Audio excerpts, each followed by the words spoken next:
Elle veut venger son maître Macron. Elle prend des sanctions contre vous, des sanctions dont vous foutrez pas mal, excusez-moi le terme, je n'aime pas être grossier, mais c'est le mot qu'il faut, des sanctions dont on se fout pas mal, parce qu'aucune de leurs sanctions ne peut nous toucher. Nous sommes au niveau agriculture, au niveau élevage, nous sommes puissants. Aucun pays ne peut nous empêcher de vivre. Aucun pays.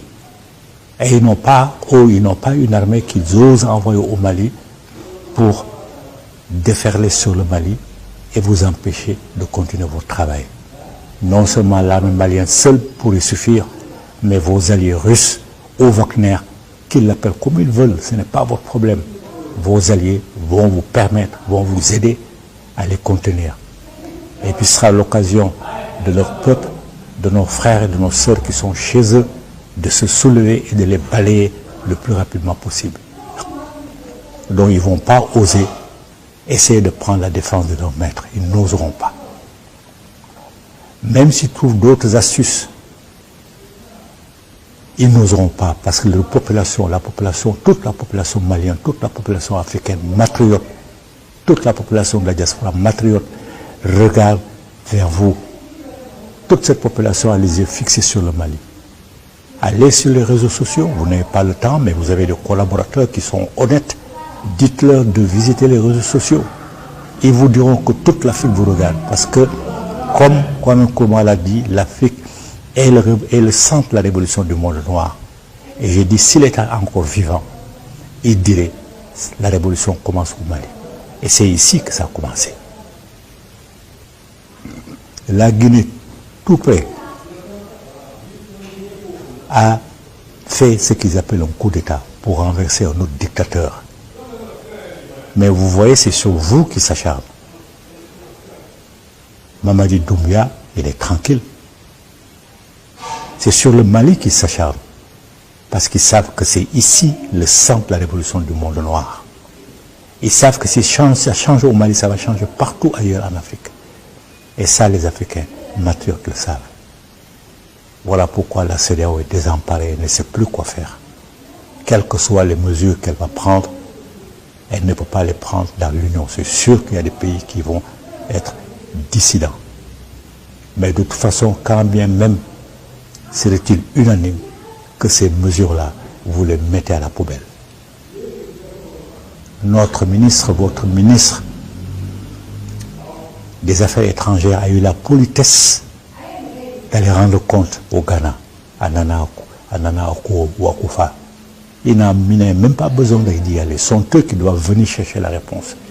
Mais par diplomatie, par courtoisie, vous êtes allé le rendre compte. Mais il faut que ça s'arrête là. Il faut qu'ils sachent que eux et Macron sont pour vous au même pied d'égalité. Ce sont des traîtres à qui vous ne permettrez jamais de différer le Mali, de le mettre entre les mains de ses ennemis qui attendent. Lors de ces assises nationales, certains ont proposé 6 mois. Ceux-là, en cachette, sont des défenseurs du retour des hyènes à la tête de nos pouvoirs, de notre pays. 6 mois. Comment on peut régler ce problème en 6 mois? Même 5 mois, c'est peu. Vous l'acceptez, et j'espère que ce n'est pas stratégique que vous l'acceptez. Parce qu'il ne vous faudra pas moins de 3 ans à 4 ans pour sécuriser complètement le pays. Oui, moins de 3 à 4 ans. Vous êtes des militaires. Assimi Goïta était camarade. Vous êtes des militaires. Vous savez très bien que 3 à 4 ans sont à peine suffisants pour sécuriser tout le pays. Il vous restera combien de temps alors pour organiser les élections, pour mettre en place toutes les structures? Donc 5 années, c'est peu. Je vous l'ai toujours dit et je vous le répète, gardez le pouvoir aussi longtemps qu'il faudra pour débarrasser notre pays de toutes ces vermines.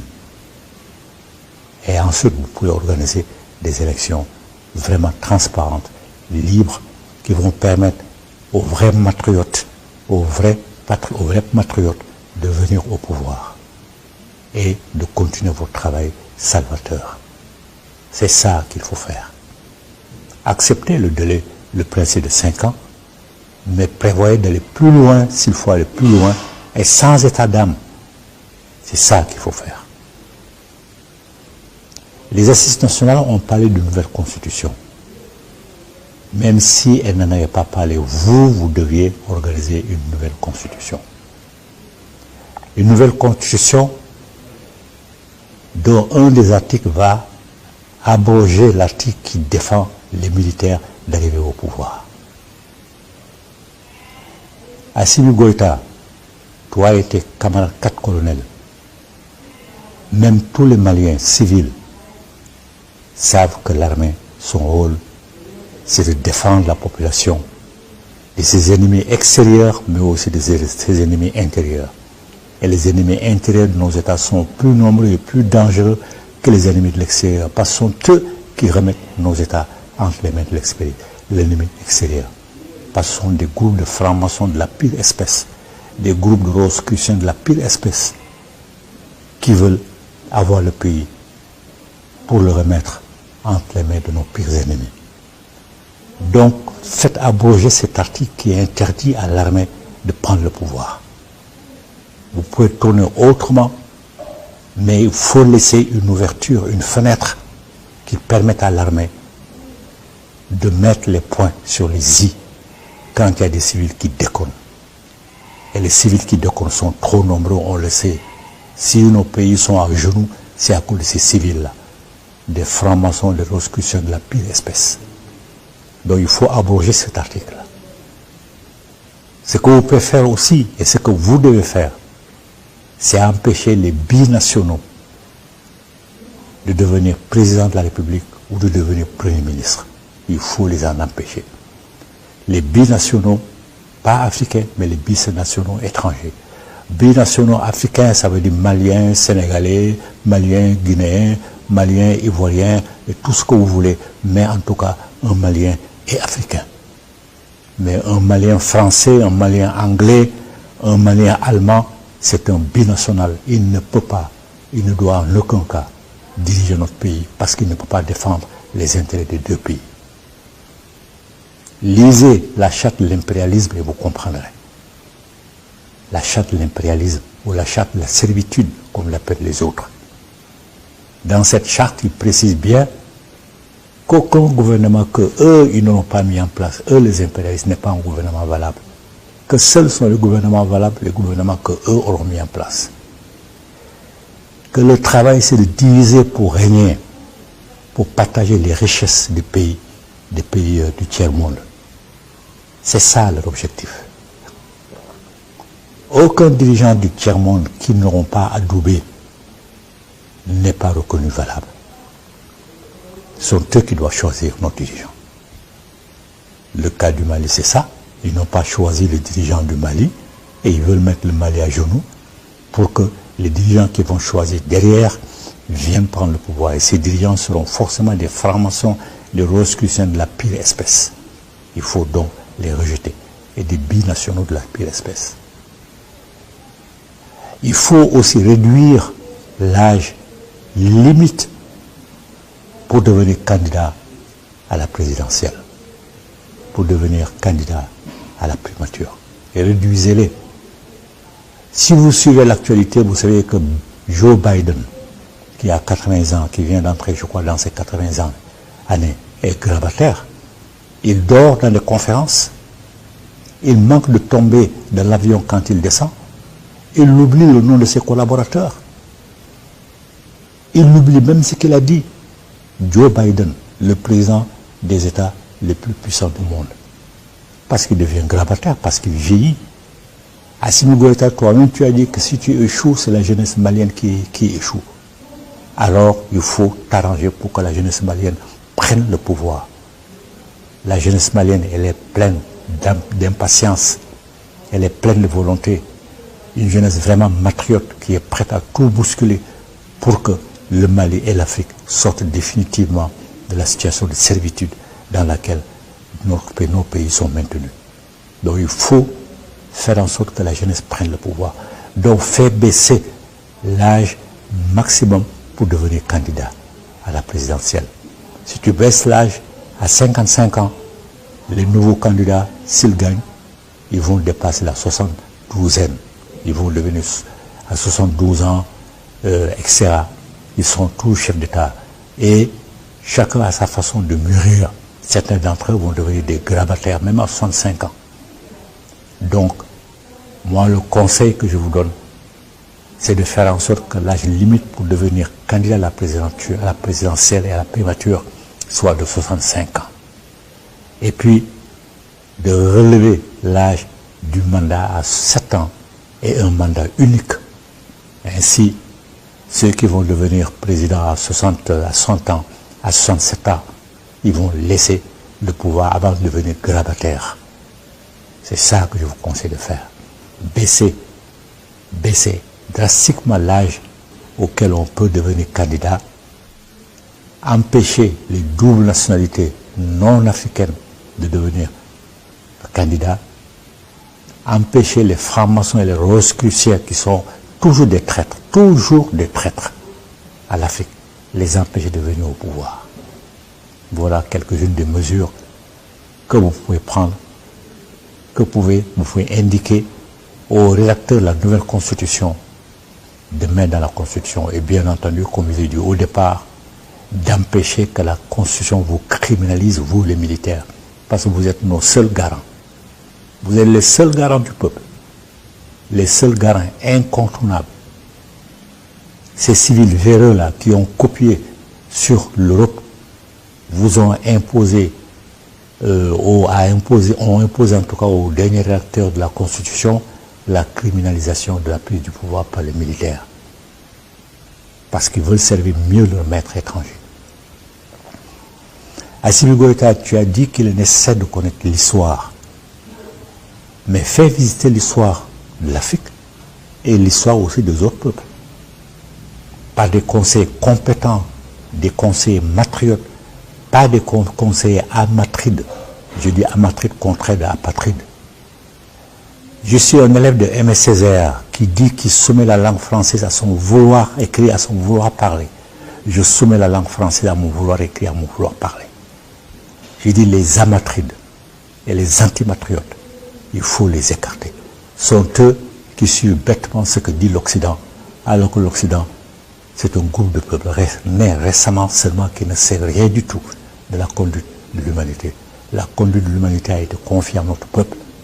Nous, le peuple noir, c'est à nous que la conduite de l'humanité a été confiée.